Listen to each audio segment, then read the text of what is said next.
All right. Theoretically, I'm live. I might even be on time if my clock is right. So let's see whatever this devolves into. I got this very silly idea just to answer random questions, whiskey related or otherwise, on a stream that very quickly snowballed into a lot of absurdity, which you'll see in a minute once I get to the list of questions. Hopefully it sounds okay. You'll have to yell at me in the chat. You know, clearly I'm in a different location, so the mic setup is a little different, but hopefully it'll work out. Yeah, as you can see, I am drinking a smoky pepper today, at least to start. Who knows? I might change after, but poured a little Ardbeg 10 and some Dr. Pepper. Start out, just a nice relaxing stream. Apparently it sounds okay, so that's a good start. Hopefully we'll have a tech issue-free stream. I'm not going to go for a ton of time, but I just sort of wanted to experiment and see if this was worth doing on a regular basis. I already have a whole bunch of questions, so I guess I'll just start getting right down the list. People in the chat are saying, yeah, it's all good. Oh, Christina is still awake. Hi, Christina, in the chat, one of the wonderful mods who's trying to jinx it. Who else are here? Oh, we got Patrick Conan here, John V, the Sweet Tea. Hey, everybody. Let's see, what kind of questions did I get? I'm in. Oh, Caleb is here. Hey, Caleb. All kinds of people. All right, what kind of absurd questions did we get here? Oh, right off the bat, Gretchen, being a smartass, do you wear pants during live streams? Gretchen knows for a fact that I have worn pants during live streams, but I can't promise that it has always been that true so much. It definitely has happened that I've been on stream with no pants. But I have worn pants at least some of the time. Let's put it that way. Charles Ashworth, hey. Bigger turnout than I expected, to be honest. Good times. Okay, what else do we got? Oh, next, Mike Lasac, is mayonnaise an instrument? And I suppose that would depend on how you define instrument. But if you watch South Park, or if you used to watch South Park back when it was good, don't at me, there is a pretty long-standing joke in one of their Halloween episodes about a jar of mayonnaise that makes a very awful sound when you put your fist in it and out, and it's horrible. But technically, it does make a sound, which could mean you could define it as an instrument if you really want to stretch the definition, but I wouldn't suggest it because it sounds really gross. And Christina is asking if I am wearing pants now. I'm sorry, Christina, all the questions have to be submitted by email to askbrad@caskstrengthshow.com. So unfortunately, if you submit that question, maybe I'll be able to answer it next time. Caleb is asking, will you bring more ketchup chips in October? That could be arranged. Who knows? It could happen. Ketchup chips, as some of you might be aware, are a very Canadian thing that a lot of places in the US apparently don't have ketchup chips. And I'm not really a huge fan of ketchup chips, but I can probably find some to bring to Caleb. And John V confirmed he's freeballing. I can neither confirm nor deny that. Let's see, what's the next thing we got? Oh, where do babies come from? I think we all know the answer that is expected. But really, it depends. It's sort of a chicken and egg thing. Like, recent babies obviously come from the normal process that you're thinking of. But the idea of babies is actually pretty old and has to do with biodiversity and sort of DNA duplication issues and single-celled organisms getting together and getting more biologically diverse to survive better, and just having separate sexes that then had offspring is a more efficient way to do that than a lot of sort of single-celled or microscopic organisms can get. So, yeah, the idea of babies, or the original formation of the concept of babies, is pretty old and much older than humans. What else we got? Why do round pizzas come in a square box? I assume it's just easier to build square boxes fast. You'd have to have like specially cut round pizza boxes. I guess you could manufacture them somewhere. I don't know. Easier to stack without sliding around in the back of a delivery car, maybe? John Gwinzel, yes, Smoky Dr. Pepper with Ardbeg 10.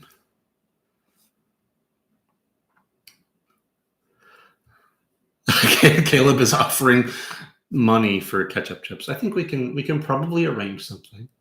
We can work out some ketchup chip delivery. Other questions we got. If the Coke bottle is a great reference fossil for the last 100 years, what bit of trash will be the next fossil to date our time? Maybe the smartphone? I mean, they're all over the place. Just about any gathering of humans will have at least someone with a smartphone. And they're easily tracked, through history about exactly what year that smartphone would have existed. So that could be. Microchips, Nicholas is saying in the chat. Yeah, any sort of electronics with an easily trackable origin, that's probably a good call. I mean, it's not sort of as fanciful as like the Coke bottle or sort of more analog things in the past, but it's very easy to track digital, electronic equipment back to the manufacturing dates and things. So as far as the fossil goes, it would be a pretty accurate way to do it. Let's see. Why do we call the elderly old people, but kids aren't called new people? I don't know why that is, but it makes me sad because they should be called new people. That I'm going to start using that.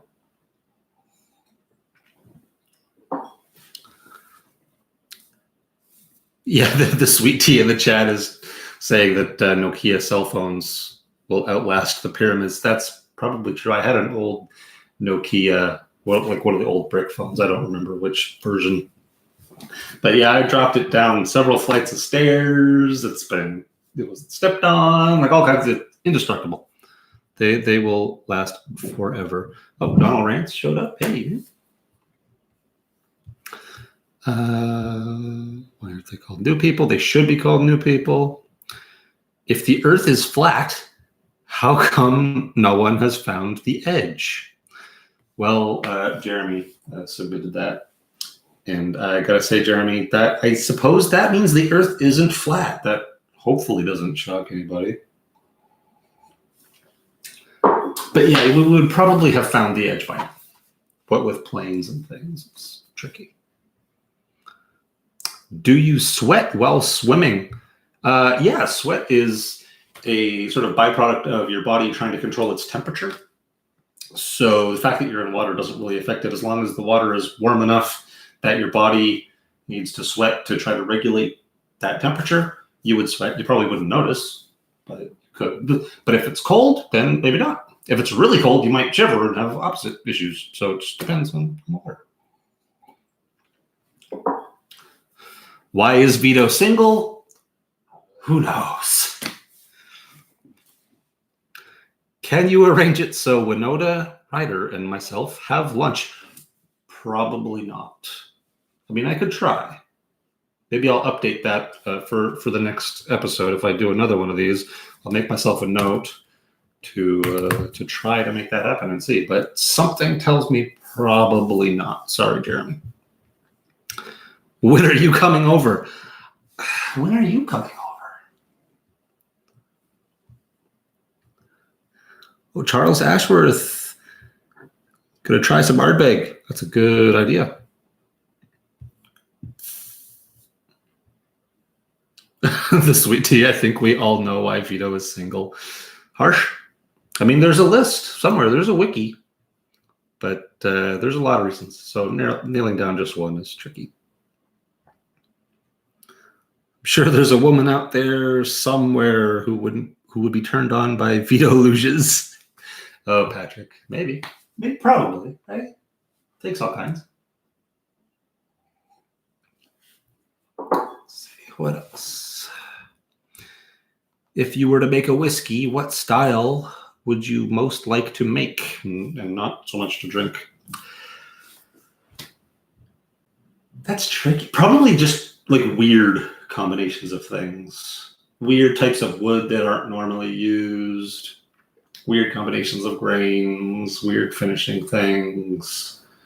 I like weird experiment stuff. Like a lot of the like the iron roots and balcones and stuff that do just a lot of weird experiments to see what happens. Like I like that. I would probably lean very far in the experimental direction. And a lot of it probably wouldn't end up being very good. But I mean, that's part of the fun. Let's see. What do we got here? Apparently, there are a lot of reasons, according to Christina's Rapoli, why Vito is single. But there is a wiki somewhere. So at one point, maybe that will get published. I don't know. I think Vito would probably have a problem with it getting published. But there's a wiki somewhere with a list of reasons that's ever growing. Let's see. What is your favorite distillery of Canadian whiskey? That's tricky. You know what? Maybe Two Brewers. They've been doing a lot of very interesting stuff, and they've started doing like peated releases, which there's really not enough Canadian peated whiskey. So I would probably go with Two Brewers. They're doing fun stuff. Let's see. In your whiskey studies, what have been the most fruitful pairings you have stumbled across? Probably like Ardbeg and pizza rolls, like Ardbeg 10, just normal classic Ardbeg 10, and those cheap little pizza rolls that just have molten lava inside, basically, and are still half frozen on the outside. But it's an amazing combo. For whatever reason, it just pairs perfectly for me. Christina in the chat saying there's not enough peated whiskey. That is an accurate statement no matter where you are, but there's definitely not enough Canadian peated whiskey because there's very few of them. There's, I think, 2 now, maybe 3. There's not a lot. Jeffrey Patron in the chat is saying Lafroig and Hot Pockets may do the same. Yeah, same idea. I think like any kind of peated Scotch or smoky Scotch, even if you go like an American like smoke thing, it's not necessarily peat, like campfire or something, and like cheese and salty things, like that's a really good combo generally. Travis Woolard in the chat is saying whiskey and bacon. Sure, yeah, same idea. Any sort of meat stuff that's high on the salt end of the spectrum tends to go pretty good with whiskey, I find.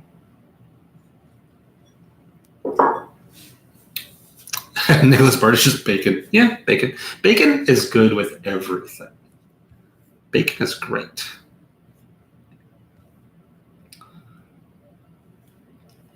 Are there aliens on Earth? I mean, probably not, unless you think that life on Earth is based on alien life that crashed on a meteor, like panspermia theory would dictate. Then we'd all be aliens. So it depends. But outside of that, probably not. Otherwise, we probably would know by now, and we would be in some sort of galactic war, or they would have just wiped us out. how much wood can a woodchuck chuck? That's a trick question because technically woodchucks could chuck. They have hands. They can pick, little bits of wood and chuck them. They just don't. They chuck dirt and things like that when they dig, but they don't really chuck wood. But they physically can. So the amount of wood that a woodchuck could chuck is, I guess, as much as it felt like. They just don't do it.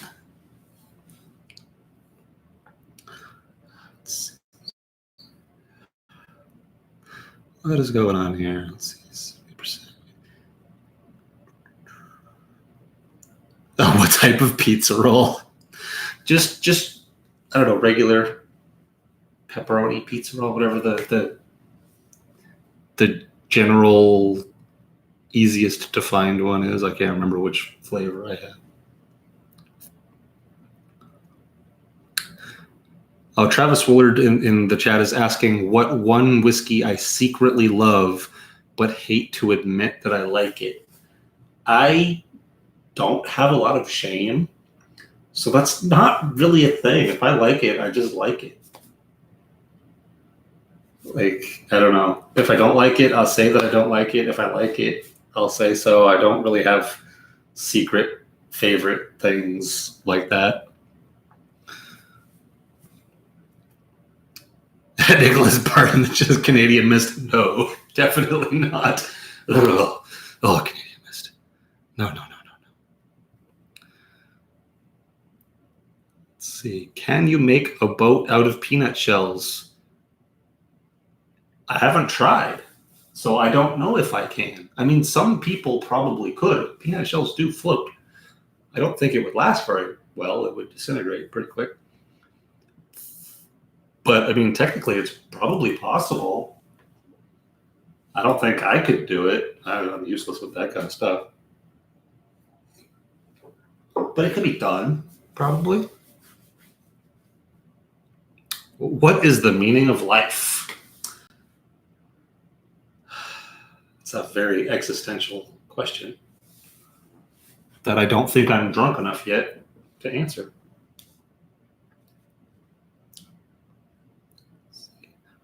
What I don't understand is if it's 2% milk, what is the rest of it? Well, I mean, it's the 2% is the fat, so the rest is the milk. It's a weird naming convention. I don't know why they do it that way. It's really dumb, but it's not 2% milk. It's milk with 2% fat. It's really poorly. Yeah, it's what John V in the chat is like water. Yeah, it's the non-fat content is the rest of it basically. Brandon asked, did you wax Rex's beanbag? Thankfully, no. Thankfully, I did not wax Rex's beanbag. I did wax part of his leg, his armpit, a little bit of an arm. That was about it. There wasn't much. He did most of it himself, thankfully, in the credits of that video.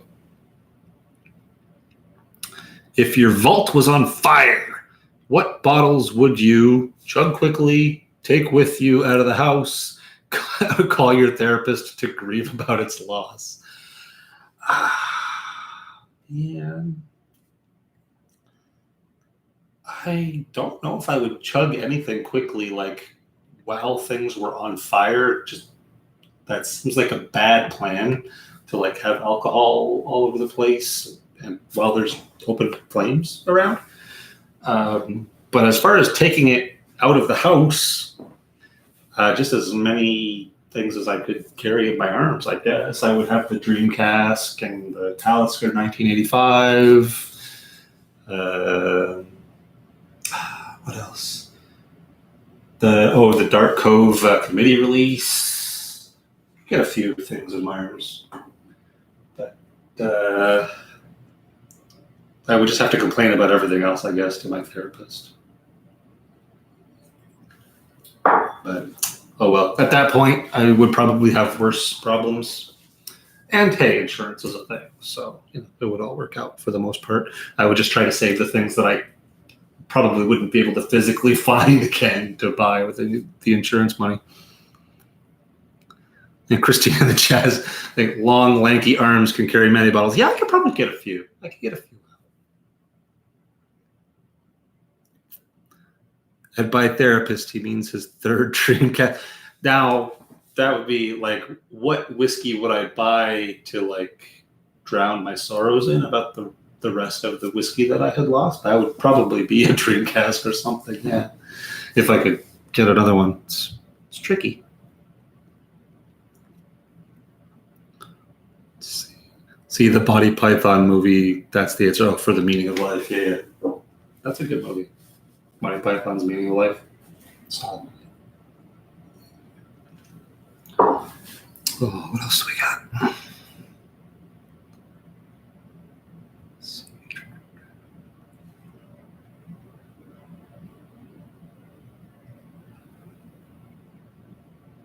see. Oh, why are red buttons always the most important? Why are they? I don't know. Let's see if Google knows. Why use red buttons?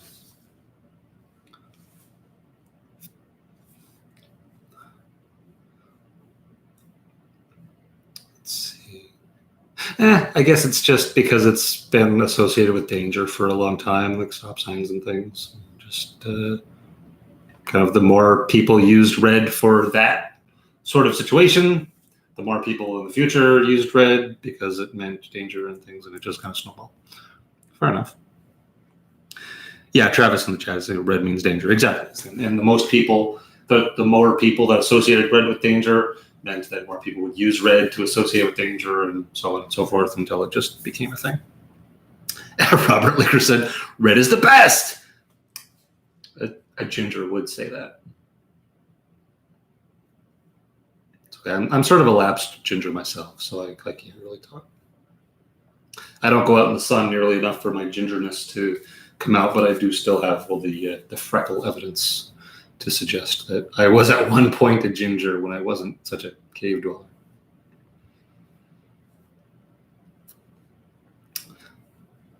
And apparently Robert is still claiming me as a ginger, so cheers. All right.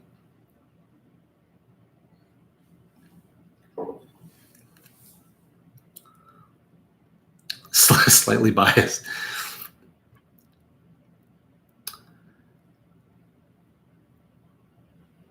My hair determines that's the light. Well, that's the thing, is if I'm out in the sun for 20 minutes, my hair starts to get lighter. I used to be like almost bleached blonde when I lived in Alberta. I got a lot more sun as a kid. My hair was like seriously blonde. And then I moved to Ontario, and it just got darker and darker and darker as time went on, and as I stopped going outside a lot and stayed in the shade. But yeah, if I go outside, my freckles break out all across my face. My freckles on my arms start popping out. I have recessive gingerness. Alberta does have sun, and it's got a serious lack of UV protection, so it is a thing. It's a little bit like Texas in that regard. Not as hot, mind you, but a lot of sun. What else? Well, that's the end of my list of questions that I had in my email so far. It's a solid experiment, let's call it, for this stream. Don't want to overstay my welcome for this test, but I just wanted to see if this would be worth doing every now and then, maybe every couple of weeks, maybe on the off-stream weeks, just to have something to do, chill, drink a little smoky pepper or something, answer some weird questions. And if I get like really weird questions that take a long time to answer, then maybe I won't go through so many. This was just sort of a shotgun approach of a whole bunch. But yeah, good times. Texas Whiskey Life, first question he answered. Yeah, no. Gretchen was late, so she's just going to have to watch this video once I turn off the broadcast to see the answer to her question, I guess. Oh, Vito is in the chat asking, what does White Walker do to the insides of your body? You would be a better person to ask that, Vito, because you have had way more White Walker in your body than I have. And yeah, so not quite a half hour, just a nice little test. Call it a beta episode. Maybe in a couple of weeks, I'll come back with a longer list of questions, and I can go for a little longer, or with some deeper questions that maybe I have to do some research or something. But we'll see. But until then, thanks for joining this experiment, whatever it is. Let me know if you want it to happen again. If you have questions, you can send them to askbrad@caskstrengthshow.com, or hit us up on Facebook or whatever. Clearly, you know where to find us if you're watching. So, cheers. See you next time.